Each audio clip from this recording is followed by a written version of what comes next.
The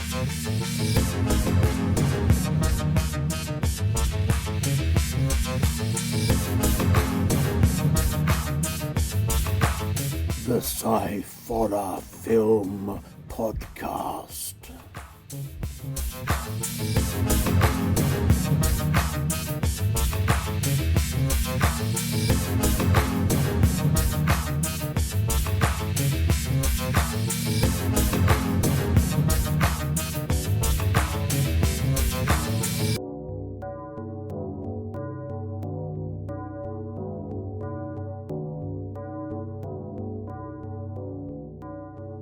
Hello everybody and welcome to another episode of the Sciforror Film Podcast. I'm Andy Walker and I'm joined as usual by my good friend Badger. How you doing, Badger? Not too bad, not too bad. I'm in battle gear at the minute, and as you saw before we started, I had shades on, flat cap the works, because I was filming some really bad musical numbers. Well, you know, things sometimes have to be done, I suppose. Yes, indeed. And that ties in to some of the films we'll be talking about today, doesn't it, young man? Absolutely, definitely. I understand did you go out to see Spider-Man? I did. I went to see Spider-Man today, and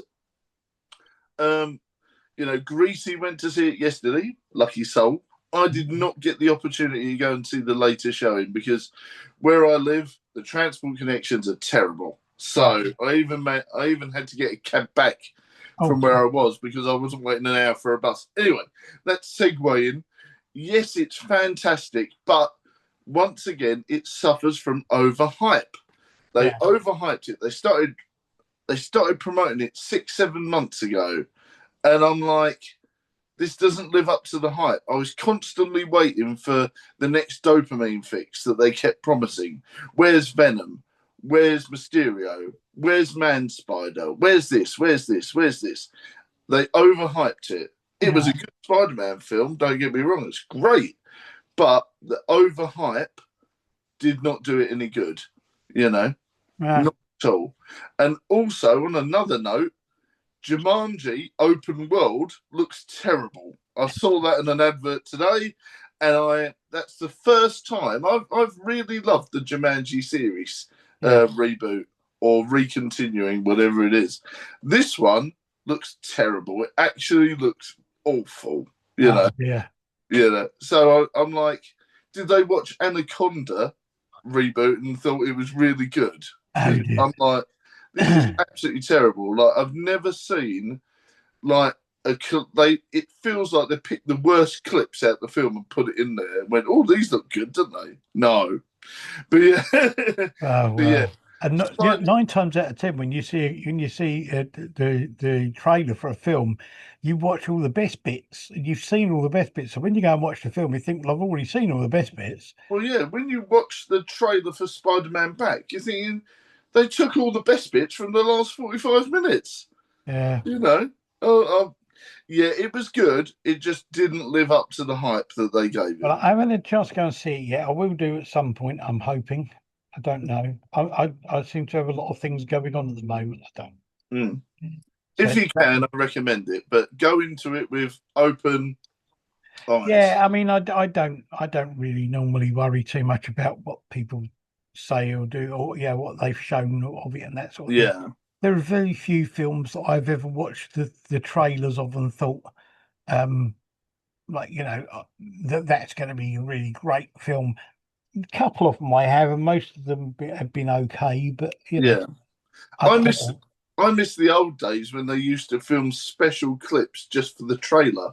So then when you went into it, it didn't spoil the film.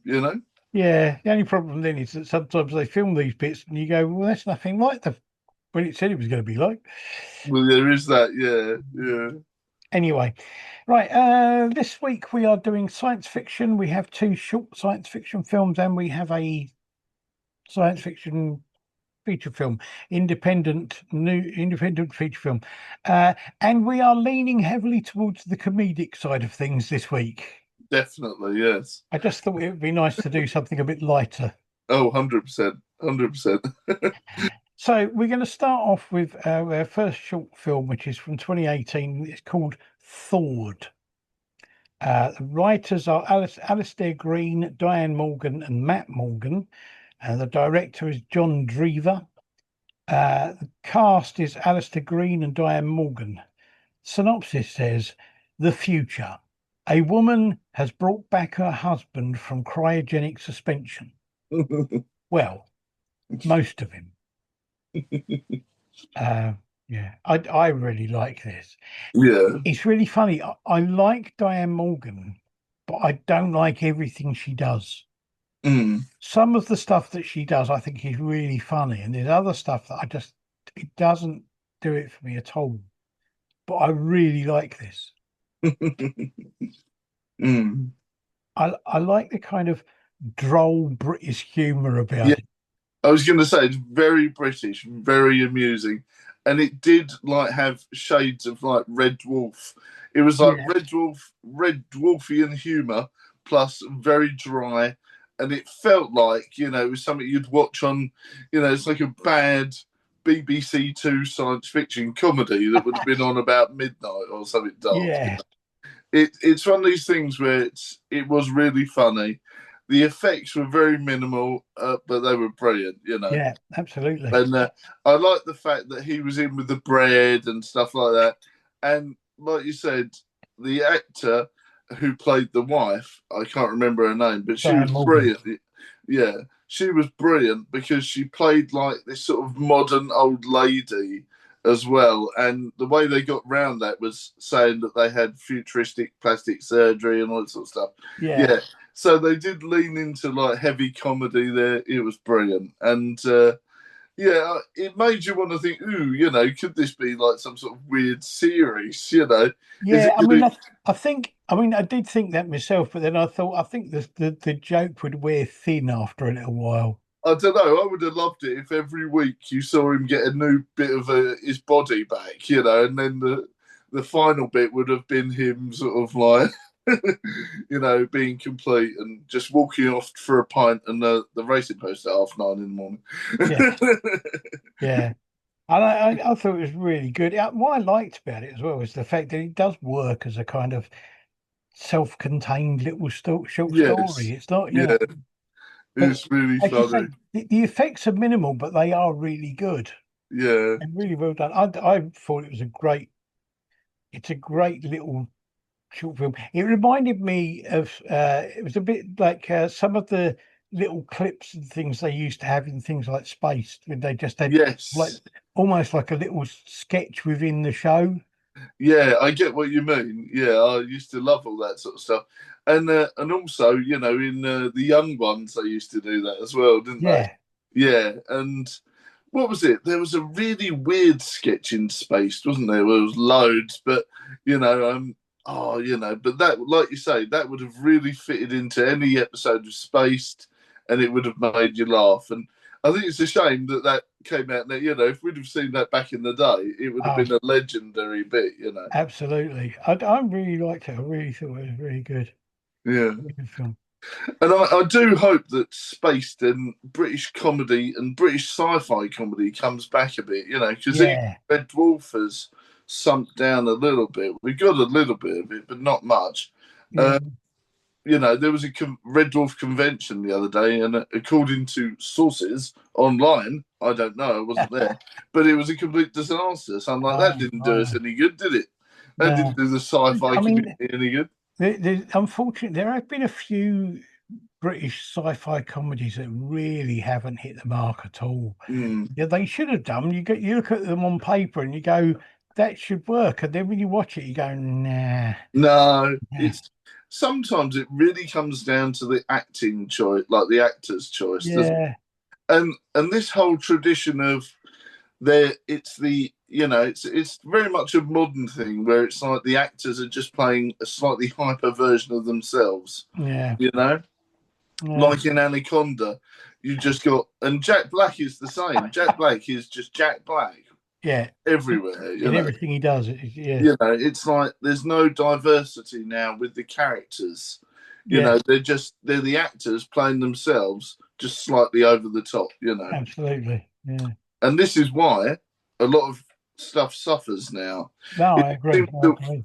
it seems to work in America, but not for British stuff, you know. Yeah, I don't know.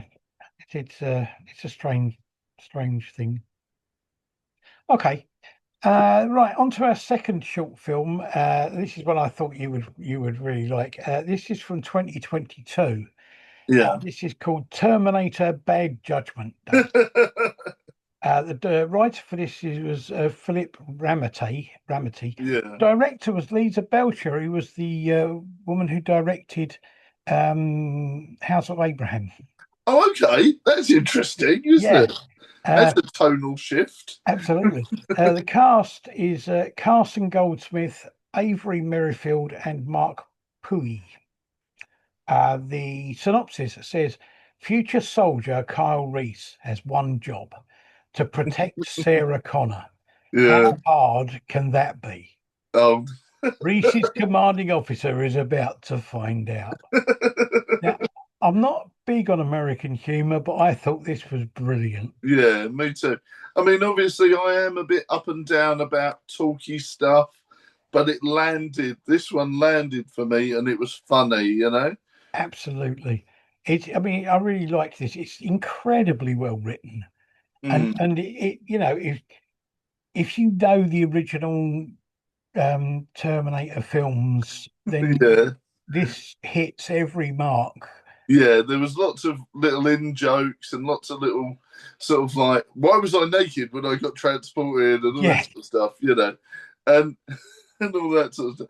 I mean, they do explain in the actual Terminator film that they can only send organic matter yeah, and all but that, I like but I that like doesn't the even make sense because the Terminator would then, you know, it would turn up in a splodge, wouldn't it? Well, I don't know, but, sci-fi but loophole. I like the fact that he sort of like says that he thought it was just a joke. He thought that they were having him on, that it wasn't true. Yeah, yeah, yeah. It's like, I thought you guys had drank too much.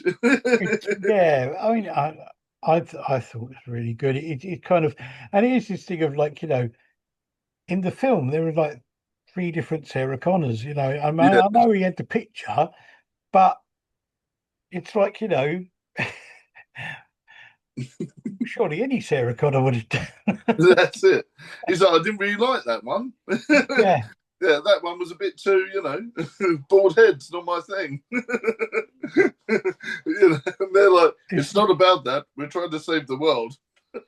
the interesting thing is the description he gives of that Sarah Connor, the one that was in the military, is kind of how she ended up looking in the later Yeah, films. that's right. Yeah. So yeah, no, I really liked it. I thought it was really good, and it's got a great silly little ending to it. Yes, definitely. Oh, it was good fun. It was good fun. Definitely, Yeah, definitely nice. It was short and punchy, you know, it didn't need to be any longer, you know, absolutely. and it was just right, you know, I liked it. Yes, I thought it was great. Yeah.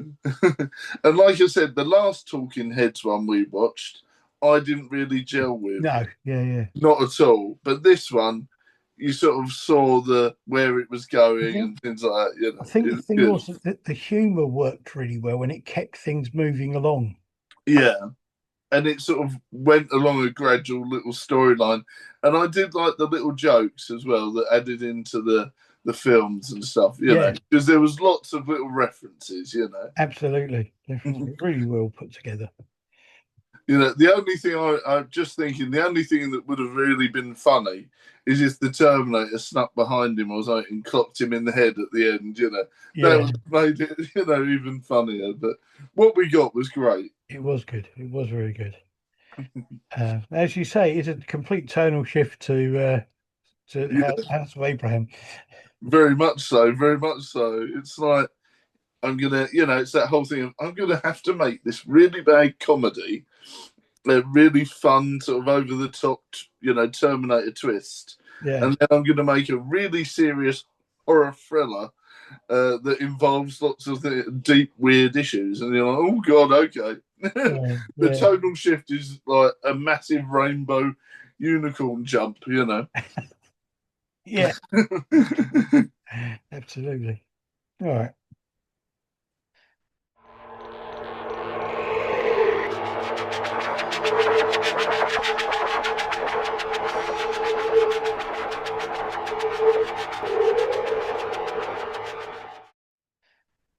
Okay. Our feature film this week is called Ice Cream, a Yes. Minty Musical. You have no idea how hard this was to look up. Oh I no. actually had to go on ChatGPT and say, "Is this on Fawesome? Can you find me the link for it?" And it did. Yeah. First of all, it kept saying this is only available in the US, and I was like, No, I "And know. It's it's available." So I literally had to spend about 20 minutes finding the link separate away from Fawesome because the amount of times I'd looked it up on there and it just went nope, and I'm like, "It's on there." you have to type it in exactly the right way, otherwise it doesn't Yeah. find it. I Um, literally had to go on ChatGPT and yeah. say, "Give me a link for this from this Uh, app," and but I that's mean, how I got round if it. if you go onto Foursome, you can find it, but you have to type it in exactly the right way, otherwise it doesn't say it's found it. That's so weird. It is weird. It is weird. Yeah. Anyway, so yeah, we are Ice Cream and Minty Musical. The writers are Aileen Isley and Stephen Rodzinski. Mm. The director is Aileen Isley. The cast, I'm going to go through the full cast because I think you need to. We've got B. Barnaby, Alex Hazen, Marie Taylor, David Dietz, Steve Rodzinski, Ben Dietles, Chanda Rawlins, Aliel Brodsky, Ian Sunny, Lady Perez, Ty Shambach, April Marie, Chris Riddings, Barb Devers, Lisa Lorange, John Tan, and Bubbles Shaney. Now, Bubbles Shaney is actually the dog. Yeah. And also bendy tools. Yeah. I know. So the synopsis for this says Say it in Charlie. song, Andy. Say it in song. No, I'm not going to sing it. Charlie is a scientist, hopelessly in love with a childhood friend, Logain. Logain. Uh, their plans for an ice cream sundae date get shelved. Through an innocent accident, some experimental DNA altering chemicals fall into the mint chocolate chip ice cream, causing it to become sentient. Minty has only one desire: to eat everything it can. This is a low budget film, Yes. but the thing about it is it's a low budget film and it knows it's a low budget film and Yes, it most definitely. doesn't care. No. The most expensive thing that featured in the film was the magic cards that they did in the Magic the Gathering scene. There's Uh, about £100 worth of magic cards on that table.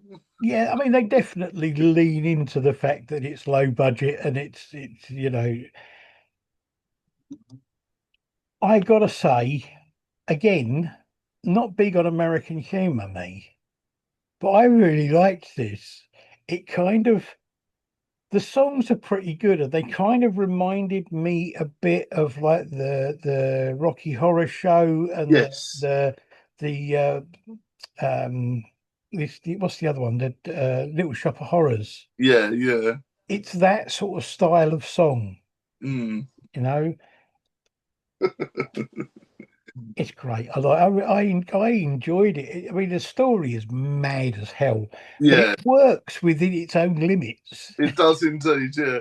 I was a bit like, because obviously there's a few bits in there that they sort of shoehorned in. And I was like, okay, this is interesting.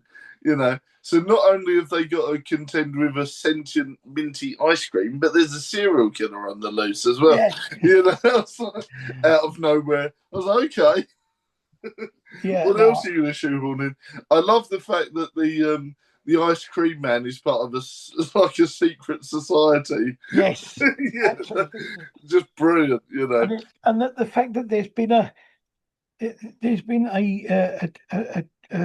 a thing that they've been kind of like, oh, we knew this was going to happen. We kind of like this has been foretold, and it's what a Oh, prophecy fantastic! about a sentient ice cream coming to take over the world. Yeah.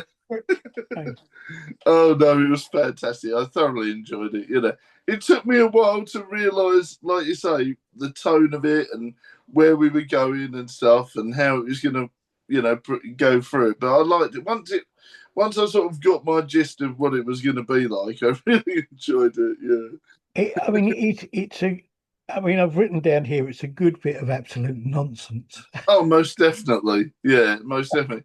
If you've had a bad day and you just want to sort of chill out, I recommend it. Because it would Absolutely. take you to a place that you didn't think you needed. I mean, it is. There's so much about this that you kind of like, what the hell is that all about? But there's also so much about it that it just like makes you smile, makes you laugh. Yeah. It did make me laugh that there was almost like the Randy from Scream type character who knows everything about films. Yeah, And I don't know if you caught it, but there is a Jack Frost the Killer Snowman reference as well. I didn't notice it. I must admit. Yeah, yeah. Watch it back. Some of the scenes with him and the main character in and they're talking there. They reference a couple of fake ones, but yeah, they definitely reference Jack Frost the Killer Snowman, and I'm like, okay, this is the sort of thing we're going for, is it? It is. I mean, it's like sort of accident. The janitor accidentally knocks over the jar of DNA altering chemicals into the Yeah. ice cream. It's kind of like, oh God. But that is literally what happens in Jack Frost the Killer Snowman too. They Yeah, they're playing. They've got Jack Frost in a sort of like a vial or a test tube or something, and then Gunge goes on it and reactivates him. So they literally just lifted that scene from Jack Frost the Killer Snowman. I mean, I loved it. I loved the whole kind of thing where they kind of, Yeah, when they get the ice cream man and they come out of the ice cream shop and they've got the weapons, they're going to fight. yeah, And that was so funny. yeah. I mean, and the main character, you did actually think, oh, I really wanted them to get the girl and all that sort of stuff. Yeah, And I'm like, okay, you're going to go in that direction, are you? yeah. You Oh. but yeah, I thoroughly enjoyed it. I And mean, I got to say, I mean, would I watch it again? Probably not. yeah, But I know I thought it was good fun. It made me smile, and I enjoyed it. if they made a sequel, I would, Yeah, I'd tune in. Yeah, absolutely, whether or not I would watch that specific film again, maybe not. But I would definitely watch like then their other offerings or a sequel, 100%. absolutely. Yeah, no, I agree. I just find there's bits of it that every now and again pop back into my head, and I'm thinking, oh, I can't believe that was in there. Yeah. Oh yeah. The bit, the bit where they'd obviously gone on Timu and ordered a shower curtain that looks like minty ice cream, because it literally you saw the rails at the top and everything. And it's things like when this ice cream gets bigger, it sort of like starts becoming a bit like, what is that it's supposed to be? It shouldn't Yeah. look like ice cream anymore. Yeah. I mean, the bit where at the drive-in was like terrible. It made me The, cringe and laugh at the same time. It's the like, model, well, I don't know, because the models and things in that the thing is, I today watched uh, a really well classic sort of B movie called The Tollenberg Terror. oh, I've never heard of that one. You have to send me a link. Yeah. Oh, and it's the thing about it is it's kind of got a whole bit in it where they've got a model of this observatory that these people are trapped in, and Right. these aliens are kind of like climbing on it, and they end up burning them and that sort of thing. But you can see that it's a model, and it's so obviously a model. Yeah. Oh So, I gosh. mean, watching that bit in this was just kind of like, oh, yeah, I've seen that movie before. Yeah. Oh dear. But yeah, I thoroughly enjoyed it. I Yeah, like you say, and it was one of these things where it's like I actually wanted more because I thought like they ram-packed loads of stuff in the last 15, 20 minutes, and they even put a musical number in there, and I'm like, no, I want more, storyline. but I mean, It they was did. weirdly, it's like the first 45 minutes was quite, there was a lot going on, but there was not that much plot. And Yeah. then all of a sudden they put all the plot in the last 15 minutes. And I'm like, no. What I will say though is that I mean, the difficulty with doing a musical is the fact that you need to have places to put the songs that don't feel like they're kind of like, oh, they've just shoved that there just for the sake of it. The Yeah, songs all kind of fitted with what was going on, and that I thought that was really well done. It's really yeah. well put together. No, so my favourite one has to be the ice cream one, where they're doing they were all doing like this weird cult dance. So, Yes, yeah, that when the meeting that was bizarre. yeah, Um, and it was, I mean, it's like there was that weird bit in the middle where this guy is in the shop and he sees the ice cream there, so he goes to try and eat it, and he came across as being sort of like the every teen movie of that type has a stoner or something in it, yeah, and yeah, that's the way he came across as being yeah, he's the stoner in this film.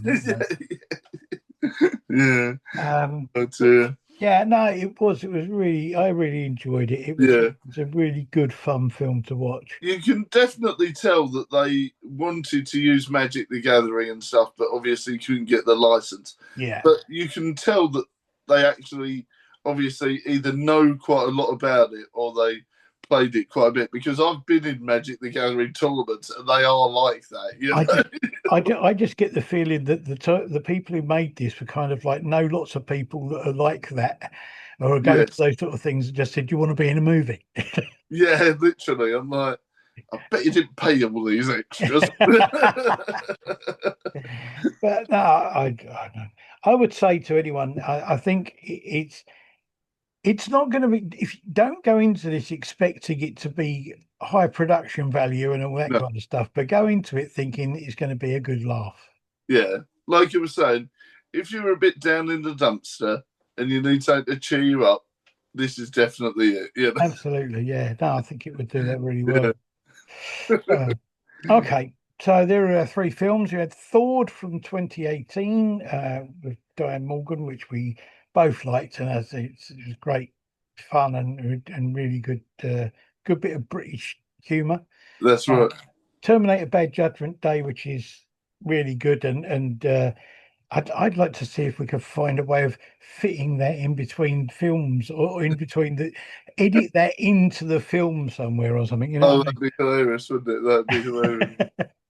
And then Ice Cream and Minty Musical, which I don't know what you can say about it really, apart from It was brilliant. you need. Come on, Andy. Let's see if they chat to us in the comments. Okay. Um, I would say that what I would say about this is it's one of those films that I think you've got to see it Yes, you got to see it to believe it. to really kind of like get what it's like. You really need to watch it. Yeah, It's available. I mean, Thawed and Terminator Bad Judgment Day are both on YouTube, and I'll put links to those up. Ice Cream Minty Musical. There's a trailer for it on yeah, YouTube, but the actual film is available on Fawesome, but you have to kind of search for it a bit. Um, and I don't know if it's available anywhere else. yeah. I mean, I don't know. I hope they're able to put it on other stuff. Yeah, I think the thing is, we've obviously, I mean, I've done some research on this myself. Amazon Prime are a bit pernickety with how long things are. yeah, So it might not have reached their sort of length of time to be on there. yeah. But I know what you mean. yeah, I do recommend watching it, and I definitely think it's worth your while. But like I said, I thought you were having me on to begin with. I was like, no, surely not. Well, no, you see, the thing is, last season, I I asked a very good friend of mine who I've been known for many, many years, um, uh, my mate Chris. I asked him to do one of these things, and when I was looking for new people to do it, and he said he agreed. And we watched a film that was a 1932 Mm. science fiction musical, Oh wow! and it's not good. I mean, the look of it is very much along the lines of kind of Metropolis and that sort of thing, but the film itself is not great.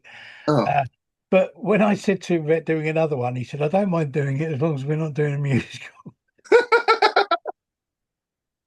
But I saw this one and I thought, oh, that could be fun. yes, yeah, it's fun. It really is. And like I was saying when I broke into song, I do feel that if they could get in touch with us, it'd be great. You know. Yeah, well, I mean, I did. I was talking to. I mean, David Dietz, who plays the ice cream man, is actually friends with him on Facebook. Oh, awesome! And I was talking to the director on. I don't know if it was on Facebook or something like that. May have been on Instagram. Oh.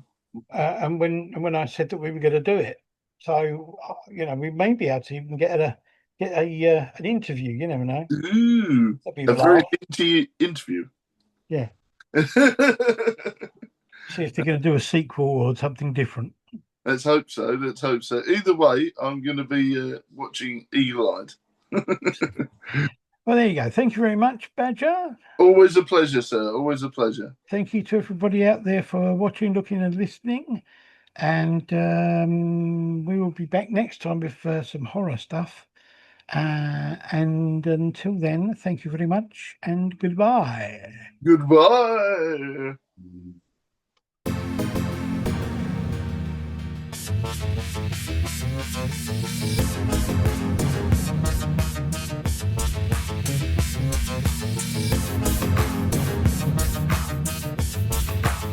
The Sciforror Film Podcast.